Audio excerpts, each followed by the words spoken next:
हाँ जी प्यारे मित्रों, नमस्कार, जय हिंद। स्वागत है आप सभी का उड़ान मास्टर अकेडमी में। कोई और राज्य सरकार आपको भर्ती दे या ना दे, लेकिन बिहार सरकार आपको लगातार भर्ती दे रही है। 2023 में ही शिक्षक बनने का आपके पास बहुत ही सुनहरा मौसम है। अभी आपने देखा, आपको पता भी होगा कि वर्तमान में 1 से लेकर 12 तक 1,70,000 पदों पर भर्ती की प्रक्रिया चल रही है। लेकिन वो भर्ती कंप्लीट ही नहीं हो पाई कि आपके सामने एक नई भर्ती आ रही, जिसमें 70,000 तो पद कंफर्म ही थे, लेकिन अभी आज की इसमें विज्ञप्ति की सूचना है कि इसमें लगभग 1 लाख पदों पर भर्ती होने जा रही है। और सबसे बड़ी बात यह है कि भर्ती अभी आई भी नहीं है और इनका एग्जाम डेट कंफर्म भी है। आपने पिछला रिकॉर्ड भी देखा था कि 12 अगस्त तक इन्होंने फॉर्म भराया था और 24 अगस्त को इन्होंने पेपर ले लिया था। और हमारे यहाँ यूपी में तो आपको पता ही होगा कि लगभग 1.5 साल हो रहे हैं टीजीटी पीजीटी वालों का एग्जाम ही नहीं हो पाया है। कम से कम यहाँ यह तो है कि आपको पहले ही एग्जाम की सूचना मिल रही है कि आपका डेट इस दिन हो जाएगा, आपका पेपर है इस दिन हो जाएगा। तो कम से कम आप अपनी तैयारी तो वैसे कर ही सकते हैं। तैयारी से याद है कि आप लोग हमारे टेलीग्राम ग्रुप से जुड़ जाना। अगर आप 6 से 8 की तैयारी करना चाहते हैं और खासकर जीएस की तैयारी करना चाहते हैं कि आपके जीएस में स्कोर बहुत अच्छा है, क्योंकि जीएस का लेवल वहाँ का बहुत उच्च स्तर का पूछा जाता है, तो आप हमारे उस टेलीग्राम ग्रुप से जुड़ सकते हैं। वहाँ पर हम आपको मोस्ट अपडेटेड नोट्स प्रोवाइड कराएंगे, साथ में टेस्ट सीरीज भी प्रोवाइड कराएंगे। तो लिंक आपको डिस्क्रिप्शन में मिल जाएगा, वहाँ से आप जुड़ जाना। आइए बात करेंगे इसमें एग्जाम डेट को कन्फर्म जो है, ये जो भर्ती आने वाली है वो आपकी रहने वाली है 6 से 8 में। ठीक है, 6 से 8 में रहेगी, 9 से 10 में रहेगी और 11-12 में भर्ती रहेगी। अभी तक इसमें जो पदों की संख्या है वो है 70,000 जो है कंफर्म है। लेकिन अभी आज की ये न्यूज है, इसमें 1 लाख पदों पर बहाली लगभग होगी।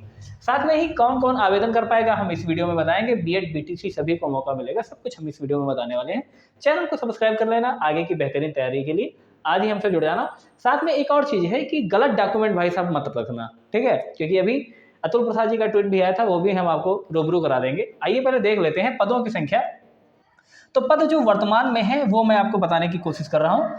6 से 8 में जो वर्तमान पद हैं वो हैं आपके 31,982 जो वर्तमान में पद हैं। ठीक है, 9 से 10 में कितने हैं? 9 और 10 में, 9 और 10 में जो पदों की संख्या है वो है 18,880। ठीक है, और 11-12 में जो पदों की संख्या है मित्रों वो है आपकी 18,830। ये कुल मिलाकर जो अभी पदों की संख्या है। लेकिन यहाँ पे आप देख लीजिए कि पदों की संख्या 1 लाख या इससे अधिक हो सकती है, क्योंकि आपको पता है वर्तमान में 1,70,000 शिक्षक भर्ती में कक्षा 9 से 12 तक के पदों में जो नहीं भरे जा सकेंगे वे पद दूसरे चरण की वैकेंसी में जुड़ जाएंगे। इस हिसाब से दूसरे चरण की शिक्षक भर्ती की रिक्ति 70,000 से बढ़कर 1 लाख या इससे अधिक भी हो सकती है। कारण यह कि प्रथम चरण में कक्षा 11-12 में लगभग 57,000 रिक्तियां थी, जबकि इसके आवेदक ही केवल 42,000 थे। यानी सभी पद नहीं भरने की स्थिति में ये पद दूसरे चरण की वैकेंसी में जुड़ जाएंगे। कक्षा 9 और 10 में भी विषयवार रिक्त की तुलना में अभ्यर्थियों की पर्याप्त संख्या नहीं रहने से पद रिक्त रहेंगे और ये पद भी आपकी नई वैकेंसी में जुड़ जाएंगे। यानी कि यहाँ पर आप देख सकते हैं जो मैंने पूरा आपको बताया कि आखिर क्यों पदों में बढ़ोतरी होने वाली है। तो पदों में बढ़ोतरी होने का पूरा कारण मैंने आपको यहाँ पर बता दिया है। ठीक है, ये हो गया आपका पदों में बढ़ोतरी होने का कारण। अब जो है कि तैयारी को ज़्यादा समय नहीं मिलेगा। क्यों? यहाँ पर भी आप देख सकते हैं, ये देखिए यहाँ पर बिल्कुल विधिवत देख लीजिए। द्वितीय चरण में शिक्षक भर्ती के लिए आवेदन करने वाले अभ्यर्थियों को परीक्षा की तैयारी के लिए अधिक समय नहीं मिल सकेगा, क्योंकि आयोग का लक्ष्य है, आयोग का ये टारगेट है मित्रों कि नवंबर अंत, मैंने आपसे पिछले वीडियो में भी बताया था कि लास्ट नवंबर या 15 दिसंबर तक, इसी के बीच में हर हाल में परीक्षा लेकर दिसंबर अंत तक रिजल्ट जारी कर दे। हालांकि 15 दिसंबर तक परीक्षा करने की स्थिति में रिजल्ट जारी होने में लगभग एक समय का लग सकता है, लेकिन कोई दिक्कत नहीं, आपका पेपर तो हो जाएगा ना भाई। आपको पेपर होने के बाद में भला आप फिर से थोड़ी ना पढ़ने लगते हैं कि नहीं अब हम बीपीएससी का पेपर दे के आए हैं तो फिर से बीपीएससी को ही पढ़ेंगे।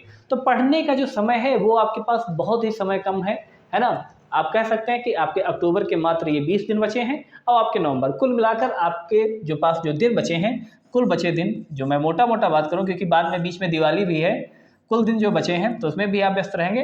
तो केवल 50 दिन का समय है आपके पास, 50 दिन का समय है। और एक चीज़ और है कि इसकी जो सूचना है वो आपको जो विधिवत है, जैसे मान लिया कि अभी मैं आगे भी बात करूंगा कि इसका जो शॉर्ट नोटिस हो सकता है वो आपको 16 अक्टूबर तक देखने को मिल जाएगा।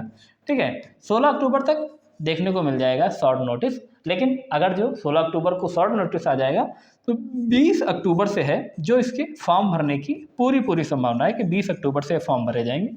20 अक्टूबर से लगभग वही 20 नवंबर तक ये फॉर्म भरे जा सकते हैं। उसके बाद में लास्ट नवंबर या दिसंबर में ये परीक्षा आराम से करा लेंगे।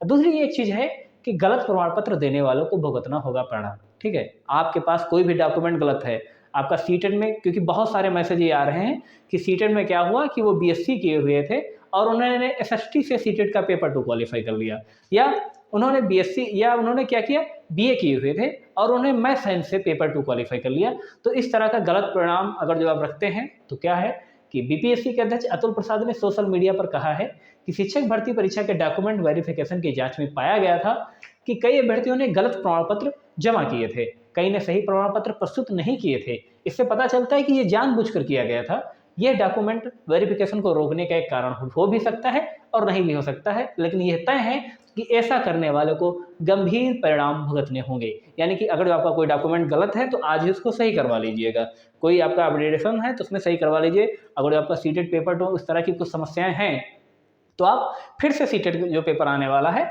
उसको जरूर भर दीजिएगा, क्योंकि जो ये चीज़ मैंने यहाँ पे बोली है ये यहाँ पर आप ट्वीट के माध्यम से देख सकते हैं। यह 8 अक्टूबर को इनका ट्वीट आया था। It has been found in the scrutiny of 3DB that many candidates had submitted wrong certificates and did not produce correct certificate during DB. This shows it was a rather deliberate. This may or may not be a reason to stall DB, but it is true. Its consequences shall be severe. ठीक है, यानी कि इसके गंभीर परिणाम आपको भुगतने पड़ सकते हैं। तो आपका डॉक्यूमेंट अभी भी कोई गड़बड़ है, कोई गलती है तो आज ही डॉक्यूमेंट को सही करवा लेना। अब मैं बात करूंगा कि कौन कौन आवेदन कर सकता है। ठीक है, तो इसमें आवेदन तो आप बीएड हो चाहे या आप बीटीसी हो, ठीक है, बीटीसी में बोलूँ या डीएलएड बोलूँ, दोनों लोग आवेदन कर सकते हैं। खासकर मैं अगर जो बीएड तो 9 से 10, जैसे मतलब आप अपना सब्जेक्ट कम्युनिकेशन देख लेना, ठीक है, 9, 10, 11, 12 में, ठीक है। लेकिन जो मैं 6 से 8 में बात करने वाला हूँ, 6 से 8 में बस आपके पास क्या होना चाहिए, सिंपल से है, बीएड बीटीसी तो होना ही चाहिए। बीएड या बीटीसी या डीएलएड में बोलूँ, दोनों होना ही चाहिए। आपके पास ग्रेजुएशन होना चाहिए। देखिए कुछ बच्चे जो होते हैं ना कि वो इंटर बाद में ही बीटीसी कर लेते हैं या डीएलएड कर लेते हैं, तो वो इसमें एलिजिबल नहीं रहेंगे। आपके पास ग्रेजुएशन होना ही चाहिए। इसके अलावा सीटेट का पेपर 2 आपको क्वालिफाई होना चाहिए। सीटेट का पेपर 2 आपका क्वालिफाई होना चाहिए। यानी कि ये 3 चीज़ें आपके पास होनी चाहिए तो आप इस भर्ती का फॉर्म भर पाएंगे। बाकी आप चाहे किसी भी स्टेट के निवासी क्यों ना हो, बीएड या बीटीसी में से आपका कुछ भी होना चाहिए। साथ में ग्रेजुएशन जरूर होना चाहिए। जैसे मान लो आपने डीएलएड कर रखा था और आपने ग्रेजुएशन नहीं किया था तो आप इसके लिए एलिजिबल नहीं रह पाएंगे। और सीटेट के पेपर 2 आपको क्वालिफाई होना चाहिए। अब इसके लिए भी मैंने कई वीडियो में बता दिया है आपको कि जैसे मान लें कि अगर आपने बीएससी किया है तो सीटेट में आपका मैथ साइंस से पेपर 2 क्वालिफाई होना चाहिए। मैथ साइंस से आपका पेपर 2 क्वालिफाई होना चाहिए, ठीक है। और अगर जो आपने क्या किया है, बीकॉम किया है या बीए किया है, बीकॉम किया है या बीए किया है, तब भी आपका सीटेट क्वालिफाई होना चाहिए। लेकिन ये किससे, ये आपका एसएसटी से क्वालिफाई होना चाहिए। अगर जो आपने उल्टा कर दिया है, इधर का उधर कर दिया है, उधर का इधर कर दिया है, तो आप गलत परिणाम भुगतने के लिए तैयार रहिए, क्योंकि ये चीज़ गलत मानी जाती है। ठीक है भाई, जिससे आपने ग्रेजुएशन किया है। अब जैसे मतलब कई सारे मैसेज आ रहे थे कि किसी ने बीटेक किया है, किसी ने बीबीए किया है, तो इसके बारे में जो सूचना होगी वो आपको जब फुल नोटिफिकेशन आ जाएगा तब आपको बता दी जाएगी, है ना। कि कई सारे ऐसे भी मित्र हमारे थे जो बिहार शिक्षक भर्ती में अभी एस्टेट का पेपर हुआ था, और यूपी में क्या होता है कि आपका मैथ साइंस दोनों एलिजिबल माना जाता है, लेकिन वहाँ पर मैथ के लिए अलग था, साइंस के लिए अलग था। तो इसके बारे में भी जो सूचनाएं हैं वो आपको मिल जाएंगी, ठीक है। जब नोटिफिकेशन आ जाएगा तो मैं आपको बता दूंगा कि आप किस सब्जेक्ट से फॉर्म भर पाएंगे। तो चैनल को सब्सक्राइब कर लेना, कोई भी डाउट होगा तो वो हम आपको बता देंगे। और बाकी जो तैयारी करना चाहते हैं वो हमारे नीचे ग्रुप से जुड़ जाएँ, आपको विधिवत नोट्स तैयार करा दिए जाएंगे, सब कुछ वहाँ पर मिल जाएगा आपको। बाकी चैनल को सब्सक्राइब तो कर ही लिए होंगे। और ये जो है कि आवेदन के लिए मैंने आपको बता दिए हैं, बीएड बीटी सभी को मौका है। एग्जाम डेट तो कंफर्म ही है कि लास्ट नवंबर या 15 दिसंबर के बीच में आपका एग्जाम हो सकता है। विज्ञप्ति की सूचना आपको मिल सके, आवेदन सब कुछ है। बस ये चीज़ ध्यान रखिएगा कि 70,000 नहीं, लगभग 1 लाख पदों पर ये बहाली होने जा रही है। इसके बारे में भी मैंने आपको यहाँ पर बता दिया है। तो सारे डाउट्स आपके दूर हो गए होंगे। और आपका फिर भी कोई डाउट रह गया है तो कमेंट करिएगा हमें। और बाकी अपना प्यार देने के लिए, अपना कीमती समय और इस वीडियो को देने के लिए, हमारे चैनल को देने के लिए आप सभी मित्रों का धन्यवाद। नमस्कार, जय हिंद। पढ़ते रहिए, मुस्कुराते रहिए, और ये नौकरी किसी भी हाल में जानी नहीं चाहिए, मेहनत करनी है बस। जय हिंद।